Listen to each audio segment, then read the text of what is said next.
Looking today at session number 30 of Mark. We're going to look at 4 verses, chapter 6, verses 53, 54, 55, and 56, and I have entitled it Next Day in Israel. And the next day, of course, is the day after the stroll on the lake that Jesus took, climbed into the boat. The storm stilled, second time that had happened. But this time he didn't speak to it. He just got in the boat, and the storm minded its P's and Q's and behaved itself. But before we begin, I need to fill in a piece of information that I couldn't recall at our last session. That was the word stadia, or the singular stadium. A stadium in Old Greek terms is roughly 607 feet in length. The term comes from some course in Greek track and field events. Somehow, I do not know how it came, but it was about 607 feet, which means that less than 9 stadia equals a mile. It's like 8.7 stadia would come close to being a mile. So if the term, remember, that was used was that the boat was many stadia from land, which means it could easily have been a mile south of the northern landings that would have been available on the Sea of Galilee. So, whatever that means, you now have some estimate of the size of a stadium.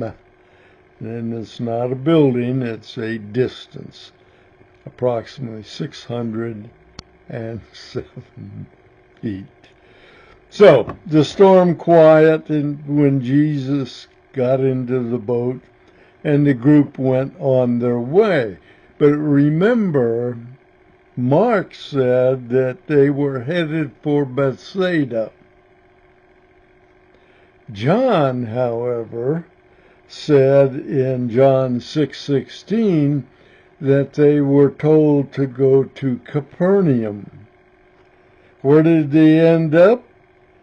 Well, the answer is they ended up on the beach southwest of Capernaum, in a place called Gennesaret, Gennesaret.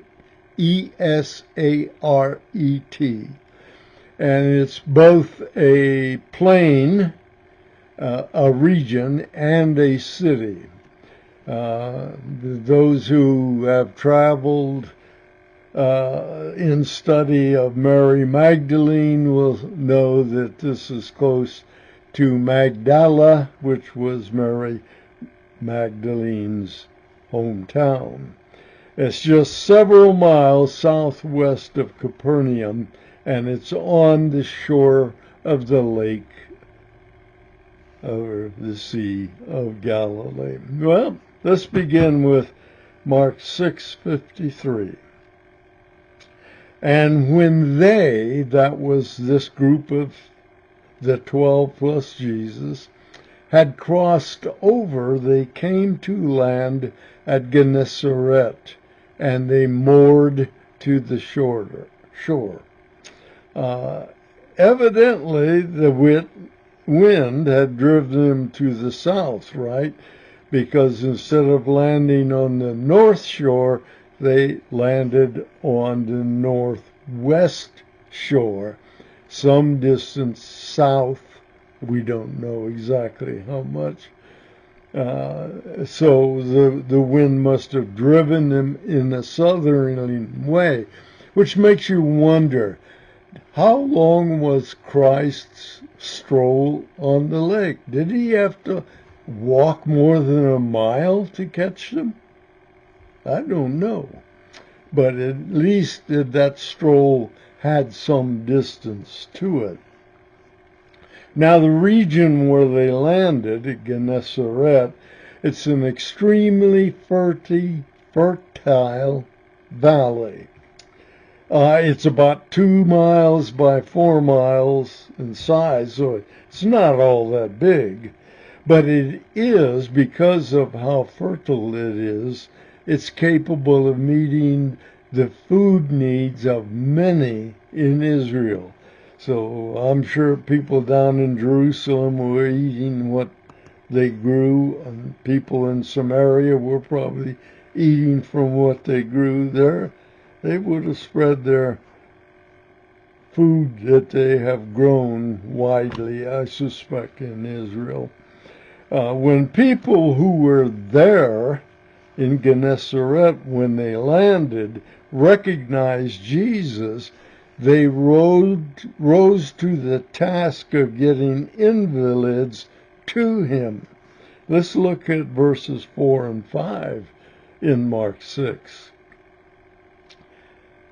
And when they had come out of the boat, that's the 13, of course, immediately, there's Mark's word again, the people recognized Jesus, recognized him, and ran about that whole country and began to carry about on their pallets those who were sick.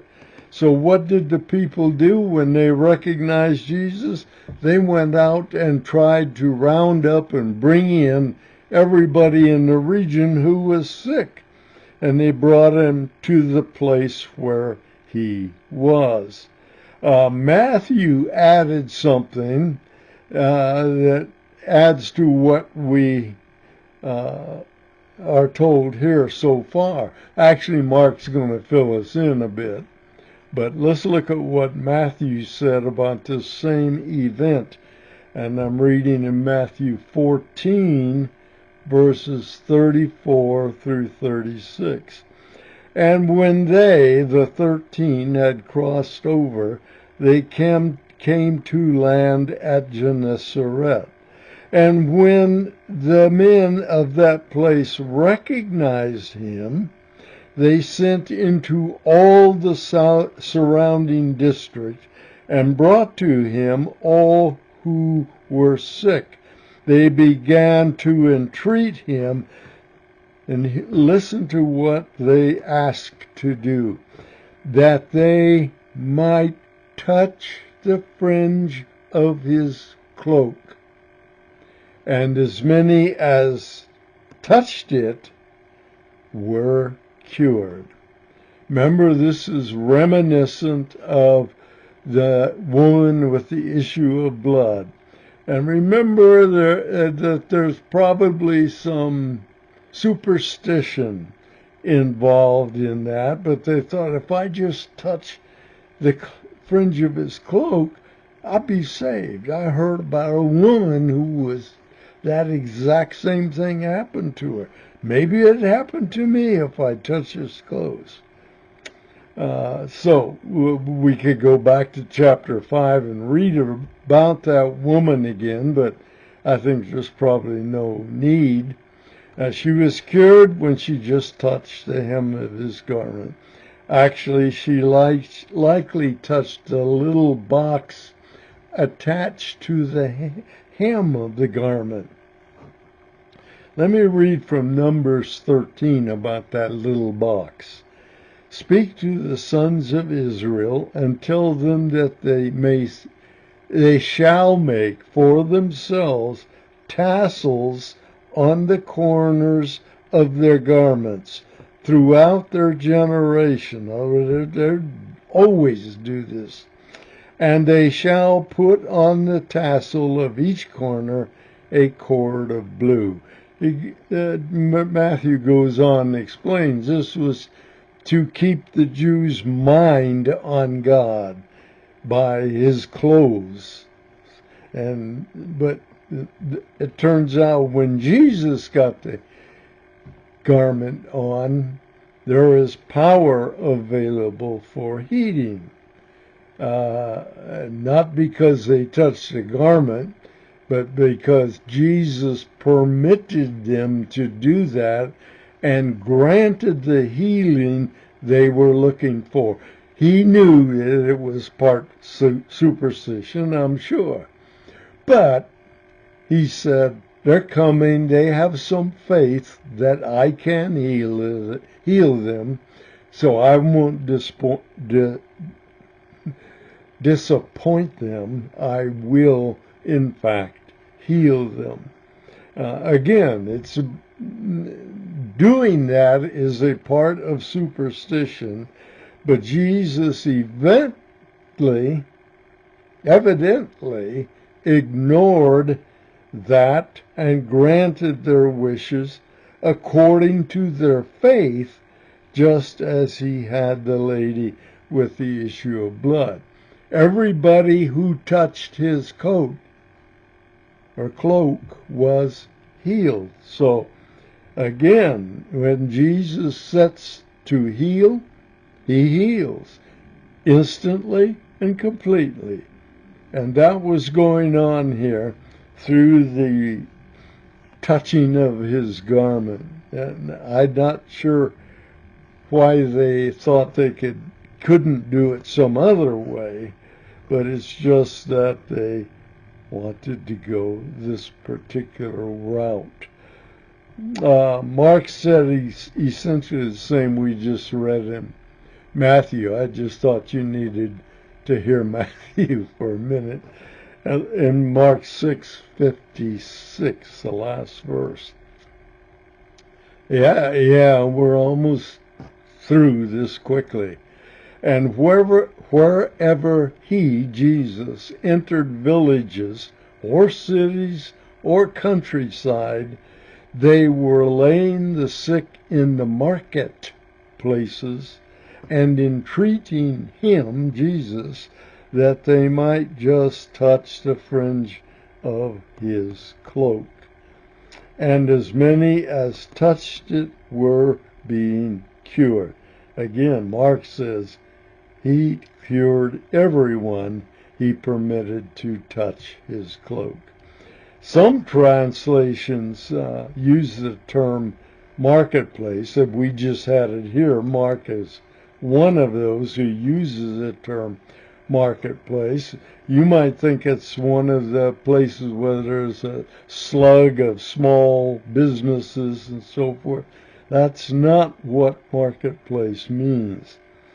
But it was a place where people gathered, and that's fundamentally it is.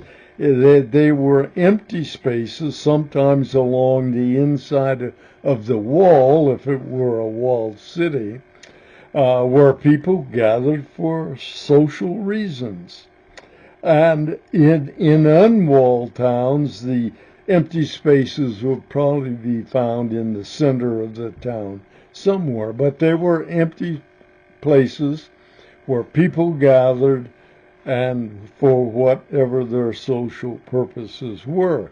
So Jesus could be in these places, and that's where they brought the invalids. And when they bring the invalids where Jesus is, the rest is history. While there seemed to be a plenty to do in Gennesaret, it sounded like they had lots of people to heal and so forth, there is no scriptural indication that Jesus and the 12 ever spent very much time there, that they didn't tarry, that they did not have an extended stay in Gennesaret. They may have. We don't know that, though. There's no indication. This is about the extent of Jesus and Gennesaret in Scripture. Well, these 4 verses are the end of the third major section of Mark's Gospel. There are 4 or 5, I forget, I think 4 principally. No, we're going to have 5 also. Let me just give you a quick description of what we've seen so far. The first section we'll call the introduction or the prologue. It was only 13 verses long, and it covered the first 3 events: J.B. clearing the way, J.B. baptizing Jesus, and the Holy Spirit leading Jesus to the temptation by Satan. The second major section, and we have looked at this, it was the first ministry effort that Jesus undertook in Galilee, and it consisting of healings, confrontations with the religious elite, and some exorcism as well.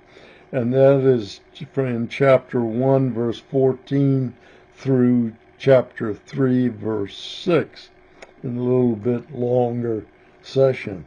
But remember, in many of these places, Jesus was teaching. Mark didn't bother telling us what he was teaching. He told him what happened when he was interrupted in that teaching. And that is typically how Jesus' day seemed to go. The third second section, you notice I'm still having some trouble. Today it seems too much trouble speaking some of these multi-syllable words. And so the third section was the second ministry effort in Galilee. It starts in 3:7 and goes through to somewhere in 6, as I recall. I haven't written that down, so I'm not sure. I think it's like 6:14 or something. But for our review here, it doesn't much matter. And in this section, this is where the 12 were chosen. This is where Jesus was named as insane, demon-possessed, those sorts of charges made. He moves to teaching by parable now. And then we had a series of 4 or 5 parables of Jesus that we took a look at. Twice, once in this section and once in the later section, Jesus calmed the storm. And remember the problems people had thinking that he could control nature? They did not see him as having that type of innate power that he could control nature. If he told the storm to knock it off, it'd knock it off. He got into the boat, the storm knew to knock it off. It just, that was something they had trouble buying, because that was way more power than they thought. Jesus has, as an excellent teaching rabbi, would have miracle kinds of power. But they saw it all the time, but they somehow missed connections. There were miracles, there were exorcisms.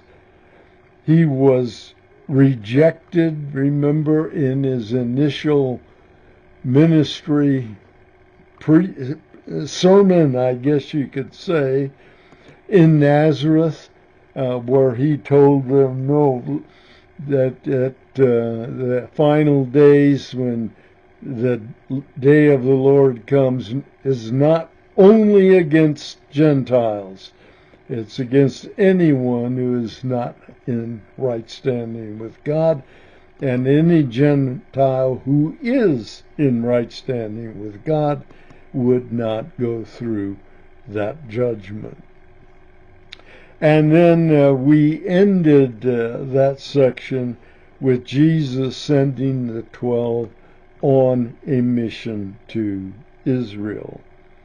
Next, we're going to look at Jesus' withdrawal from ministry in Israel to go and minister in Gentile territory.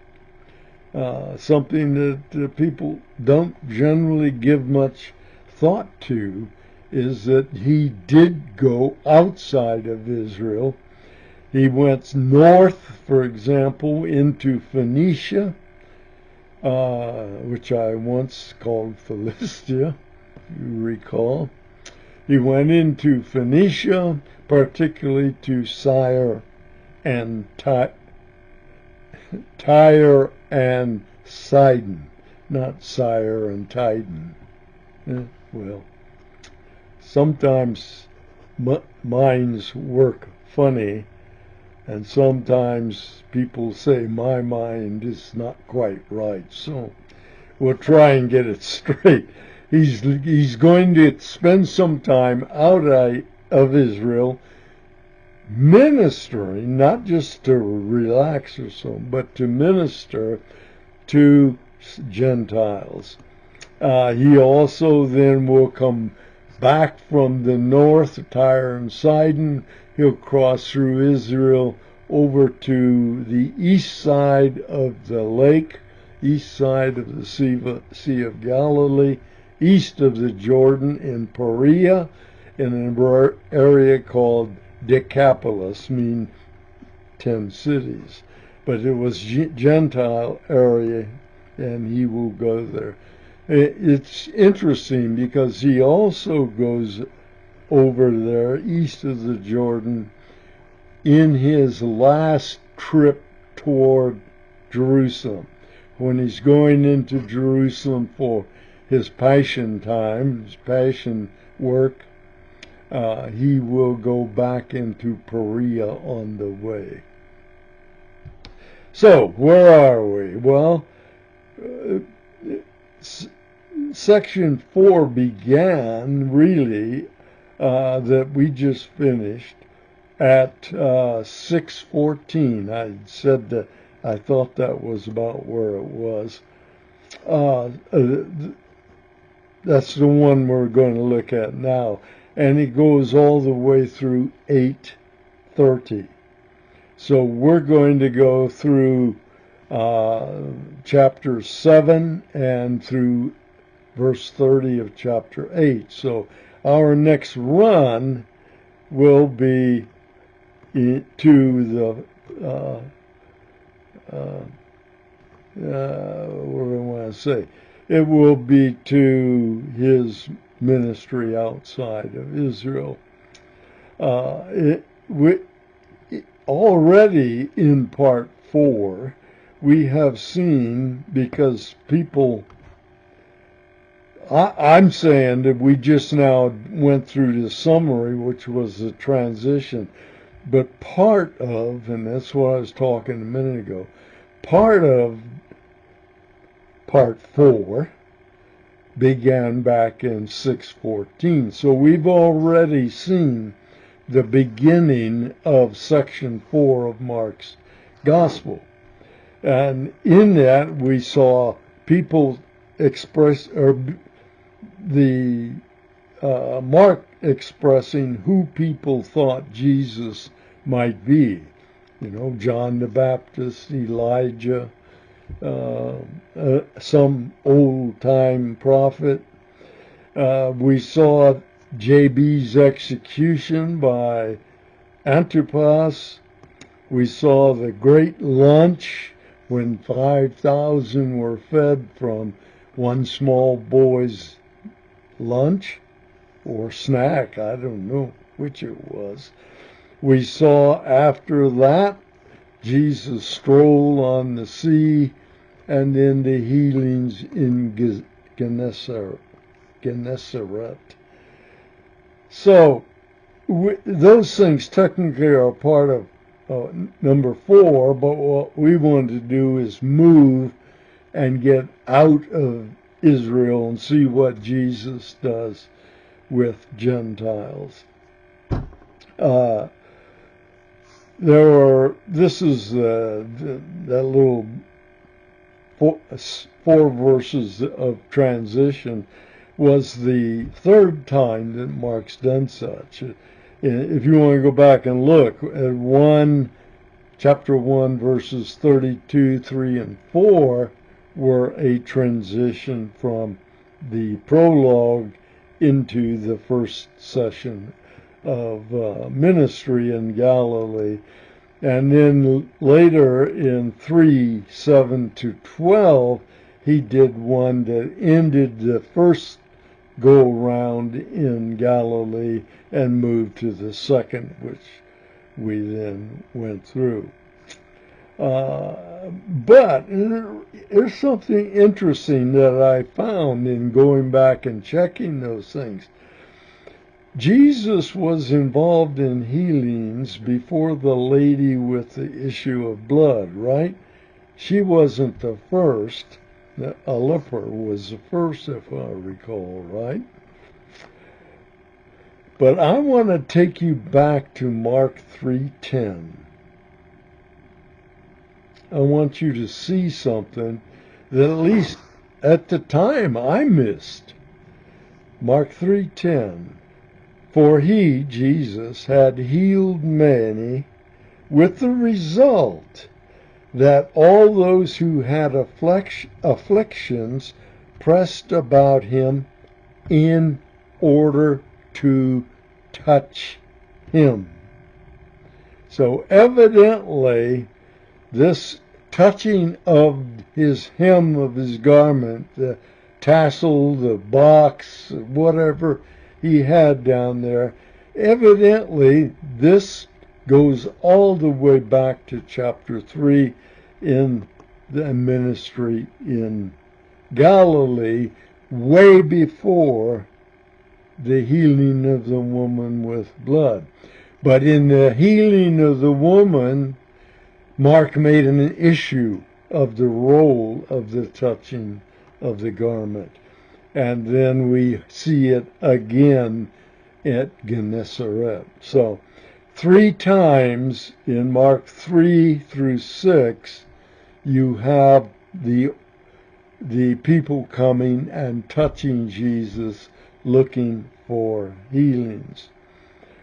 Mark didn't emphasize it here in 3:10, but it must have been the mindset held by those who come looking for healings. And if this were a widespread superstition, that would make sense. The further in Mark that we go, the closer to Jesus' passion we get. Remember, that's where we're headed. The last third of Mark, and I forget, I think it begins in chapters 8 or 9 and goes through 16, somewhere in there. A third of Mark is given to Jesus after he enters Jerusalem for the last time. So we got 3 more sections after this one. The final journey into Jerusalem, that's number 5, section 5. Section 6 and 7 are the final days of Jesus, and it begins in chapter 11. So I was close.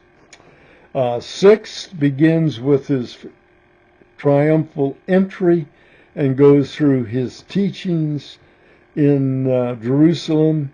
And then section 7 is those final days with the upper room, the Lord's Supper, and on to the trials and such. So we've got a ways to go.